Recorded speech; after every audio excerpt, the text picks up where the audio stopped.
চলে এলাম বন্ধুরা আর একটা নতুন ভিডিও নিয়ে তোমাদের সঙ্গে শেয়ার করতে। আজকে যেটা প্রথম কাজ ছিল সকালবেলা ঘুম থেকে উঠেই, সেটা হচ্ছে কাঁচা ধোয়া। কাঁচা ধোয়া অনেক দিন হয়নি, অনেক জমে গেছিলো, তাই ভাবলাম আগে এক মেশিন দিয়ে নিই, তারপরে অন্য কাজে যাব। এক মেশিন দিয়ে কিন্তু চলে গেছিলাম আমি ছাদে। ছাদে আজকে রোদ প্রচুর উঠেছিল সকাল সকাল, কিন্তু গাছগুলোয় না এখন আর রোজ রোজ জল দিতে যায় না, অর্ধেক গাছ তো শুকিয়েই গেছে, আর যে কটা আছে সে কটাও মরে যাবে যদি একটু জল না দিই। ওই জন্য যাই, এখন পাতা ঝরার সময় তো সব পাতা ঝরে না, গাছগুলো মরে যাচ্ছে। তারপরে দেখো বাজারও এসে গেছিলো, ভাবলাম যে বাজার বলতে আজকে কিন্তু শুধু মাছই এসেছে, তাই ভাবলাম যে আগে মাছটা ধুয়ে নিই, কাঁচা ধোয়া তো তারপরেও হবে, তাই জন্য কিন্তু মাছটা ধুয়ে নিচ্ছি। মাছের মধ্যে আজকে ছিল দেখো চারা মাছ ছিল, আর ছিল এই মাছটা, এটাকে আমরা খয়রা মাছ বলি, তোমরা কে কী মাছ বলো অবশ্যই কমেন্টে জানাবে। আমরা কিন্তু ওটা ভাজাই বেশিরভাগ খাই।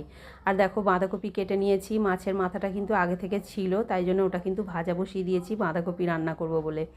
রান্না করতে করতেই কিন্তু একটু খেয়ে নিলাম, যেটা সহজভাবে তাড়াতাড়ি হবে সেটাই আমি খেতে ভালোবাসি। এমনি আমি মুড়ি খেতে ভালোবাসি না, কিন্তু তরকারি দিয়ে কিংবা দুধ দিয়ে নালে জলে ভিজিয়ে এরকম খেতে আমি ভালোবাসি। শুকনো শুকনো মুড়ি আমি খেতে পারি না, চানাচুর দিয়ে যে মানুষ খায় আমি খেতে পারি না। তারপরেই দেখো চলে গেছিলাম নিচে পুজো করতে, যেমন ধূপ ধুনো দিয়ে ফুল দিয়ে পুজো করি সেরমই করেছি। আর ছাতে গেছিলাম, এই দেখো একটা ফুল হয়েছিল জবা ফুল, সেই ফুলটা এনে কিন্তু মায়ের চরণে দিয়েছি। মাঝে সাঝে একটা দুটো করে হয়, এখন যেহেতু গরম পড়ছে তাই জন্য কিন্তু জবা ফুলটা আবার একটা দুটো করে হয়। বললাম না কোনো গাছ বেঁচে আছে কোনো গাছ মরে গেছে এরকম ব্যাপার ছাতে। তারপরে দেখো নিচ থেকে এসে কিন্তু আমি মাছটা ভেজে নিচ্ছি, কারণ এটা আমি গরম গরম ভেজে খাবো বলে ওই জন্য কিন্তু আমি তখন ভাজিনি, মেখে রেখে দিয়েছিলাম। আদা রসুন হলুদ লঙ্কা সব কিছু দিয়ে কিন্তু আমি মেখে রেখে দিয়েছিলাম নুন দিয়ে। এই মাছটা গরম গরম না হলে কিন্তু ভালো লাগে না। আর আজকে দুপুরবেলা কেউ ছিল না, আমি একাই ছিলাম, একা একা খেতেও ভালো লাগছিল না, কিন্তু খেতে তো হবেই, তাই জন্য দেখো ভাতটা বেড়ে নিচ্ছি। আমার মাছ ভাজা নিয়েছি, বাঁধাকপি নিয়েছি, সঙ্গে কিন্তু মাছের ঝালও আছে, যদি ইচ্ছা করে মাছের ঝাল খাবো, নালে খাবো না।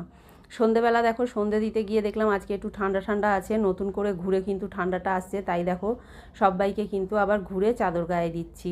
মহাদেবকেও দিয়ে দিয়েছি, আর গোপালদেরকে কিন্তু আমি চাদর গায়ে দেবো না, ওনাদেরকে এই যে কম্বল আছে কম্বল চাপা দিয়ে কিন্তু এখন শুয়ে দেবো, যেহেতু ওনারা শুয়ে পড়বেন এক্ষুনি, তাই জন্য দেবো না, গোপাল সোনারা এক্ষুনি ঘুমিয়ে পড়বে। আর মাকে শাল গায়ে দিয়ে কেমন লাগছে তোমরা বলো।